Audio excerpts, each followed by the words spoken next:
பைபிளில் ஒரு வார்த்தை சொல்லுறது, எபேசியர் 3ஆம் அதிகாரம் 20வது வசனத்தில், நாம் வேண்டிக் கொள்ளுவதற்கும் நாம் நினைக்கிறதற்கும் மிகவும் அதிகமாய் நமக்குள்ளே கிரியை செய்கிற வல்லமையின்படியே.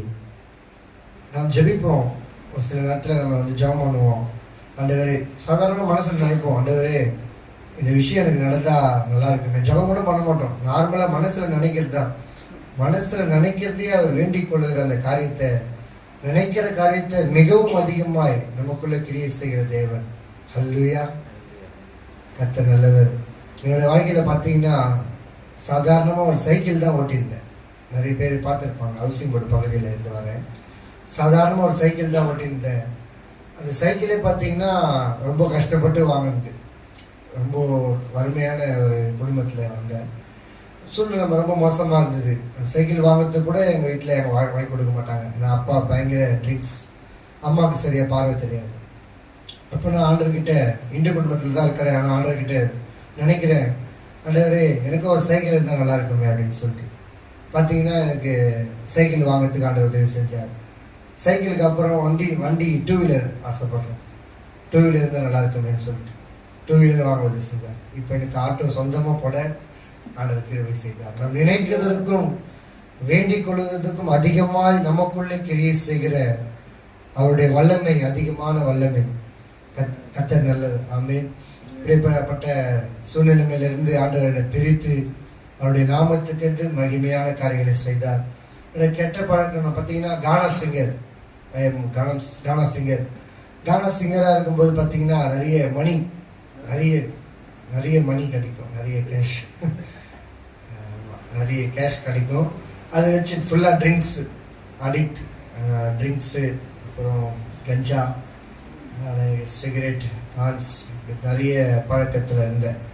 ஆனால் ஆண்டவருடைய வார்த்தை சொல்லுகிறது, பாவங்களை மறைக்கிறவன் வாழ்வடைய மாட்டான், அவைகளை அறிக்கை செய்து கன்ஃபஸ் பண்ணுகிறவனோ காட் கிரேஸ், இரக்கம் பெறுவான் அப்படின்னு சொல்லி அருமையான பைபிளில் போட்டிருக்க வேர்ட்ஸ். பாவங்களை மறைக்கிறவன் வாழ்வடைய மாட்டான், அறிக்கை செய்து விட்டு விடுகிறவனோ இரக்கம் பெறுவான். அப்போ நான் ஜீசஸ் கிட்ட போயிட்டு ப்ரேயர் பண்ணுறேன், கன்ஃபஸ் பண்ணுறேன், என்னுடைய எல்லா அடிக்ட்ஸ் எல்லாத்தையும் எனக்கு விடுதலை ஆகணும், சேவ் பண்ண சேவியர், நீங்கள் சேவியர்னு பைபிள் சொல்லுது, ரட்சகர், விடுதலை ஆக்கணும்னு சொல்லி ஜெபம் பண்ணுறேன். ஜெபம் பண்ணும்போது ஆண்டவருடைய வார்த்தை சொல்லுகிறது, சத்தியத்தை அறிவீர்கள், சத்தியம் உங்களை விடுதலை ஆக்கும். பைபிள் ட்ரூத், ஜீசஸ் ட்ரூத், நானே வழியில் சத்தியமாக ஜீவனுமாக இருக்கிறேன் சொன்னவர். சத்தியம் என்னை விடுதலை ஆக்குச்சு. அவருடைய பைபிள் வேர்ட்ஸ் என்னை விடுதலை ஆக்குச்சு. அதுக்கு கர்த்தரை ப்ரைஸ் பண்ணுறேன், நன்றி செலுத்துகிறேன். கர்த்தர் நல்லவர். இதை பார்த்து கொண்டிருக்கிற நீங்கள் யாராவது இப்படிப்பட்ட அடிக்ஷன்லையோ, இல்லை நம்மளுக்கு இந்த பொருள் இருந்தால் நல்லாயிருக்கும், இந்த தேவை சந்திக்கப்பட்டால் நல்லாயிருக்கும், இந்த பாரம் விலகினா நல்லாயிருக்கும்னு நீங்கள் நினச்சிங்கன்னா, இயேசு கிறிஸ்துவை நோக்கி பாருங்கள், அவர் உங்களுக்கு விடுதலை தருவார். எப்படியாப்பட்ட அடிமைத்தனங்கள், ட்ரிங்க்ஸ், கஞ்சா, போதை வஸ்து, கடன் பிரச்சனை, எப்படியாப்பட்ட சூழ்நிலையாக இருந்தாலும் கர்த்தரை நோக்கி பாருங்கள், அவர்கள் விடுதலை தர வல்லமையுள்ளவராக இருக்கிறார். கர்த்தர் தாமே இந்த வார்த்தையை ஆசீர்வதிப்பாராக. இப்பொழுது நம்ம பாஸ்டர் ஜான் ஜெபராஜ்காகவும் யுவராஜ் பிரதருக்காகவும் ஜெபிக்கலாம். ஸ்தோத்தரிக்கிறோம் பிதாவே, நன்றியோடு துதிக்கிறோம். ஸ்தோத்தரிக்கிறோம் ஆண்டவரே, அருமையான ஊழியக்காரர்களை ஜெபிக்கிறோம். தேவரீர் அந்த ஊழியக்காரரை ஆசீர்வதித்து விடுதலை ஆக்கின கிருபைகளுக்காய் நன்றி செலுத்துகிறோம். ஆண்டவரே, வெளியேற பெற்ற நம்முடைய நாமத்தை அறிவிக்கிற நம்முடைய மகனை நீர் விடுதலை ஆக்கின தயவுக்காய் நன்றி செலுத்துகிறோம். உலகை எத்தனை தூற்றினாலும், எத்தனையோ பேர்கள் சபித்து தூற்றினாலும், எத்தனையோ விதமான போராட்டங்கள் வந்தாலும், தேவனாகிய கர்த்தர் பாதுகாத்து கொண்ட கிருபைகளுக்காக உமக்கு நன்றி ராஜா. இந்த இரக்கமுடைய தயவு அருமையான நம்முடைய தாசன் மீது இருப்பதாக. ஆண்டவரே, விசேஷமாக யுவராஜ் என்கிற அந்த மகனுக்காக ஜெபிக்கிறோம். அவர் எந்த நிலையில் இருப்பார்னு நாங்கள் அறியும். ஆண்டவரே, மனுஷன் முகத்தை பார்ப்பான், இருதயத்தை ஆராய்ந்து இருக்கிற தேவன், இருதயங்களை பார்க்கிற தேவன். அவருடைய நோய் நொடி எல்லாவற்றையும் மாற்றி இந்த குடும்பத்தில் அவரை ஒரு ஆசீர்வாதமான பாத்திரமாக வைக்க வேண்டுமாய் ஜெபிக்கிறோம். அந்த கேன்சர் எல்லாவற்றையும் இயேசுவின் நாமத்தினால் நாங்கள் நிர்மூலமாக்கி நாங்கள் ஜெபிக்கிறோம்.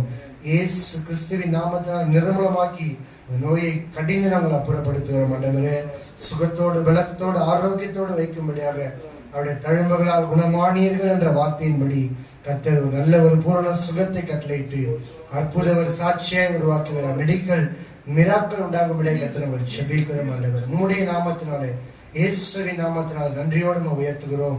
அருமையான ஐயா ஆண்டவரை வாழ்த்துகிறோம். ஆசீர்வதியும் அக்கா ஆண்டவரே, ஆண்டி ஆசீர்வதியும். அந்த யாவரையும் கர்த்தரை பொறுப்படுத்திக் கொள்ளுவீராக.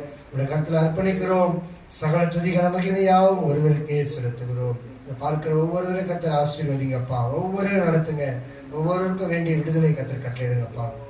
இயேசு கிறிஸ்துவின் நாமத்தில் பிதாவே, ஆமென். Thank you, Jesus. என் ஆத்துமாவே கர்த்தரை ஸ்தோத்திரி, என் முழு உள்ளமே பரிசுத்த நாமத்தை ஸ்தோத்திரி. என் ஆத்துமாவே கர்த்தரை ஸ்தோத்திரி, கர்த்தர் செய்த சகல உபகாரங்களையும் மறவாதே. ஆமென். Thank you.